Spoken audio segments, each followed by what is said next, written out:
Year 10, end of year, term 6, multiple choice questions. Solutions 2. Question 1. A liquid has a density of 0.8 grams per centimetre cubed. Density we know is mass over volume. What could be the volume and mass? So we're looking for mass over volume 0.8. Well, 16 over 2, that would give us 8, so that's no good. 10 divided by 8 would give us somewhere over 1. 8 divided by 10, well, that's sounding promising. 8 divided by 10 is 0.8, and 2 over 16 is 1 over 8, which is not 0.8. So the answer is that one. Question 2.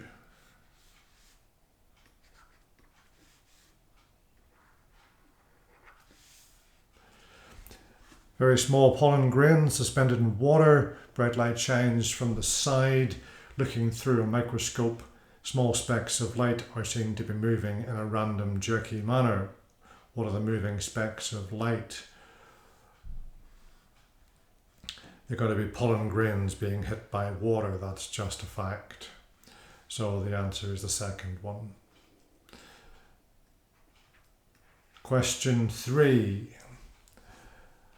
A skier walks from the bottom of a ski slope to the top and gains 10,000 joules of gravitational potential energy. She skis down the slope. At the bottom of the slope, her Ke is 2,000 joules. How much energy was converted into thermal and sound? Well, it's the difference between the 10,000 GPE and the 2,000 Ke, because she still got, or there is still rather, 10,000 joules in the system, but 8,000 of it has gone to thermal and sound, making up the total of 10. So the answer is 8,000 joules. Question 4.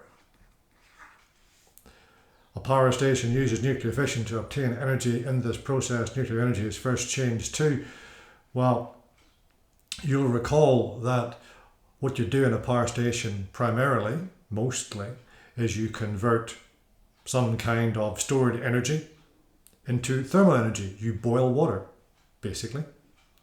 That's what most power stations do. Not all of them, of course. But mostly, coal, oil, natural gas, nuclear, what you're doing is boiling water, so it's thermal.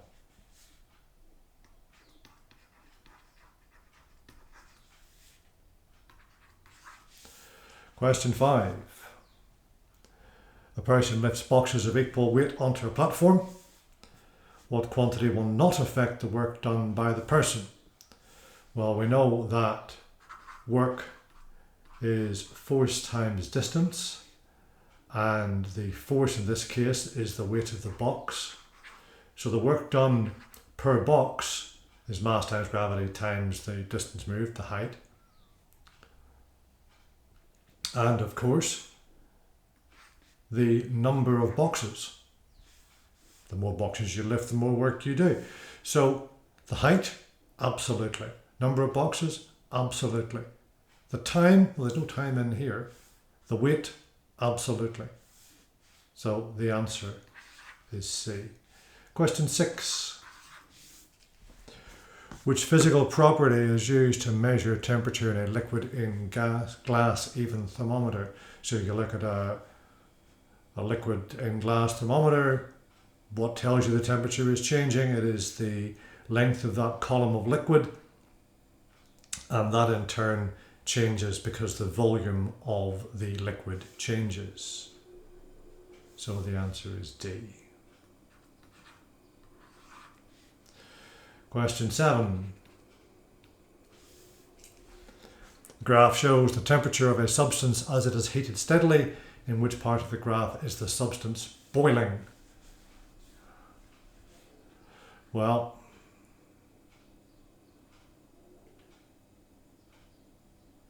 these should not be here. This is warming up the solid, this is solid becoming liquid, this is warming up the liquid, this is boiling the liquid, and then heating the gas hereafter. So the answer is D.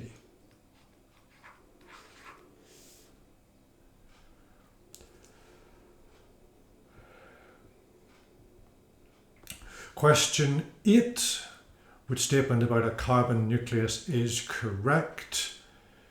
Well, looking at this, I'm saying I've got 6 protons and I've got 8 neutrons. So 14 nucleons, definitely, that is true. 8 protons, no, it's got 6. 6 electrons, well, not in the nucleus it doesn't. 6 neutrons, well, no, because there's 8. So the answer is D. Question 9. How does the ionizing effect of alpha compare with beta and gamma? Alpha is the most ionizing, you'll remember. So it's going to have to be more strongly ionizing than beta. And it is more strongly ionizing than gamma. So the answer is D. More than beta, more than gamma.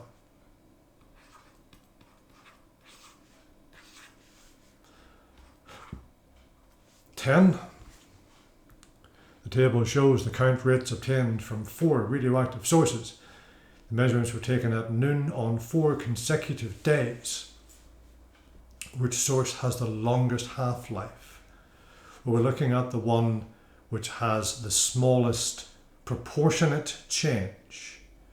So after 4 days, this is down to a little more than a tenth. It's a ninth of the original. This is down to 69 in 200, which would be about 34.5 in 100. So that's 11, 34.5. Divide that by 3. What I'm doing is saying I want this number to be a proportion of 100. So that's 11 and 100. That's 34.5 and 100. That is almost the same, actually. And that is about 12 and 100. So the answer, of course, is C. Because C has changed least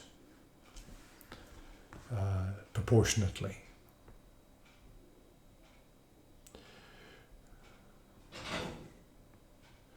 Question 11.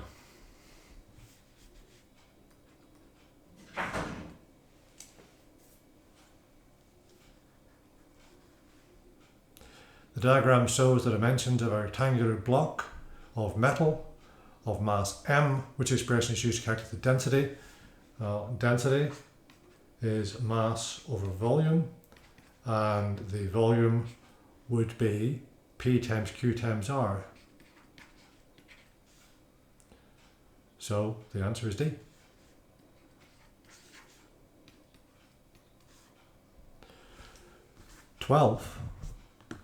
The list contains 3 energy resources, P, Q, R, which are renewable. Geothermal is, nuclear isn't, sunlight is, P and R. The answer is B. 13. Some gas is trapped in a container of fixed volume. Temperature of the gas increases. Which graph shows how the pressure of the gas changes with temperature? Well, you know that if you increase the temperature, you will increase the average kinetic energy of the molecules, which means that there will be a greater change of momentum when they strike the walls of the container. There'll be a greater force, therefore a greater pressure, and they will hit the walls more often, further increasing the pressure. So as the temperature increases, so does the pressure. No, no, no, yes, D.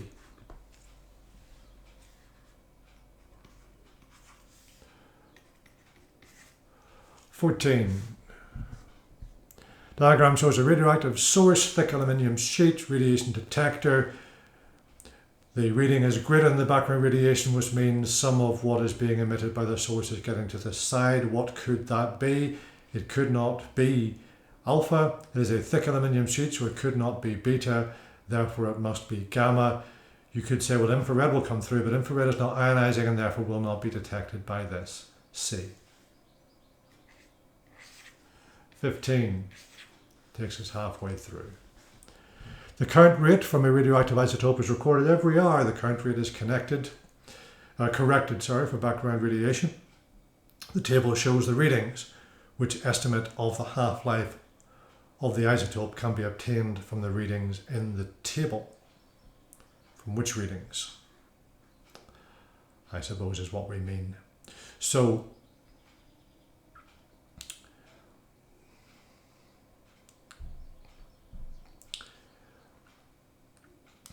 in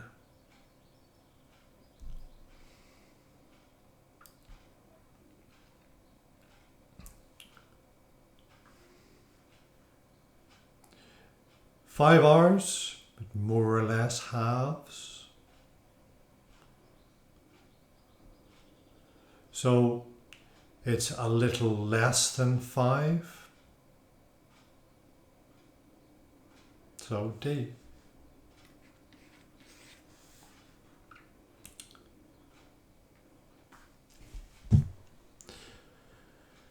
(16) How many neutrons are in one nucleus of nuclide below? The neutrons, of course, is P minus Q. 17. American cylinder contains some water, small metal block slowly lowered in. So we go from 55 to 70, gives us the volume of the metal block, the difference between the two. And then with a little piece of plastic on top, we go from 70 to 80. So therefore the volume is 10 centimeters cubed. 18.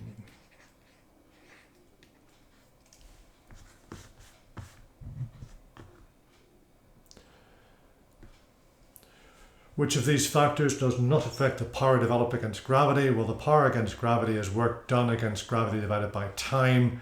Work done will be weight times height. Weight times height divided by time is the power. So height affects it, time affects it, weight affects it, the length of the stairs does not be. 19. The diagram shows an electric heater being used to heat a beaker of water and an identical beaker containing oil. Both are heated for 1 minute. The temperature of the water and the temperature of the oil increase steadily. The increase in temperature of the oil is much greater than that of the water. Why is this? Oil has a higher boiling point. Well, that's not indicated by that. The oil has a lower boiling point. It's nothing to do with the boiling point. The oil has a larger thermal capacity. Well, that would mean it would take more energy to raise the temperature by the same amount. This is the heat capacity of the oil. And the oil is much greater, which would suggest it has a smaller thermal capacity. It takes less energy to raise the temperature by the same amount. So, D, 20. Why is the heating coil of a domestic immersion heater placed at the bottom of the tank? Well, that is because the hot water is less dense than the cold water and therefore rises, which happens to be C. 21. Pollen grain in a beaker of still water. We're back to a similar question to we had earlier on. View through a microscope, which diagram shows the most likely movement of the pollen grain. It's going to be random. It's going to be all over the place. So it's that sort of thing. Okay. 22. Which graph? Sorry.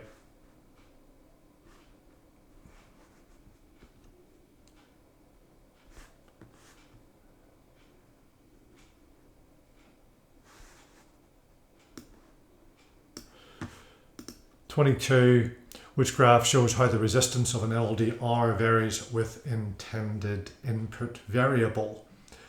Okay, well, the intended input variable will be light. So it's got to be one of the bottom two, right?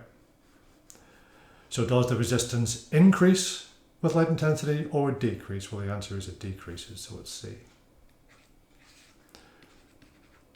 23. Which statement is not correct for two identical lamps connected in parallel? The PD across each lamp is half the supply. That is not correct. The remaining lamp still operates when one lamp is removed. Correct. They can be switched on and off separately. Correct. They remain bright if another lamp is connected in parallel. Correct. So we found the wrong answer straight away, but we checked them all just in case there was something wrong with our thinking, which there wasn't. 24 then. Only one of the ammeters in the circuit is showing an incorrect reading. Which ammeter shows the incorrect reading? Well, we have 0.3 amps here. We have 0.1 amps here. So we would expect 0.2 amps to come down here, would we not? Because 0.3 comes in here, 0.1 goes that way, so 0.2 must come this way. That says 0.25, but that says 0.2. That's correct, that's wrong. The answer is C. 25.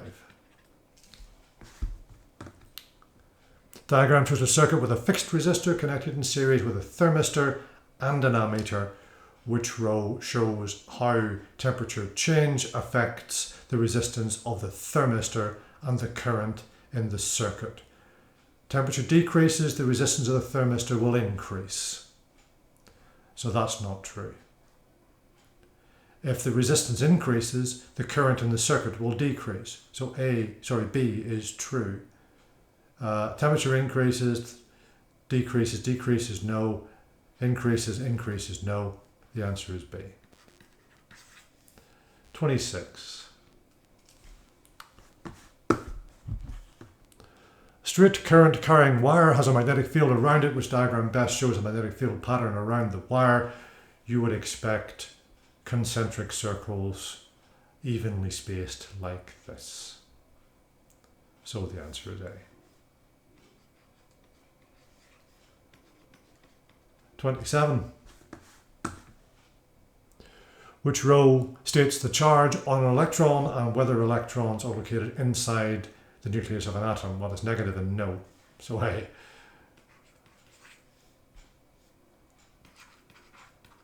28. The element sodium, symbol Na, proton number of 11, which is a possible symbol for sodium nuclide. Well, 11 is right, but that can't be less than that because that has to be all of these plus something more.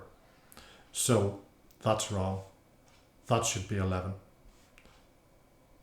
That isn't 11. That has to be. So it has to be D. 29. Radioactive source emits three types of radiation, R, S, and T. The diagram shows an experiment set up to study the penetrating properties of R, S, and T. We can see R is stopped by the paper, so that's going to be alpha. S goes through the paper, goes through the aluminium, and goes through the lead, so S has to be gamma. T goes through paper, stopped by the aluminium, that's beta. So we've got alpha, gamma, beta. B. Final multiple choice question then. Question 30 says radioactive iodine 131 emits beta particles, has a half-life of 8 days. It decays to produce xenon 131. Which statement about this decay is correct? After 8 days, no more beta particles are emitted. Well, that's not true. You're talking about, on average, half the number of beta particles being emitted now than at the start. After 8 days, the number of xenon 131 atoms has halved. Well, we're ending up with xenon 131, not starting with it, so actually you'd expect it to have doubled. After 16 days, the iodine has decayed completely. No. After 16 days, the number of iodine 131 atoms has reduced to 1/4. After 16 days, 2 lots of 8, it would go from 1 to a half to a quarter. So the answer to 30 is D.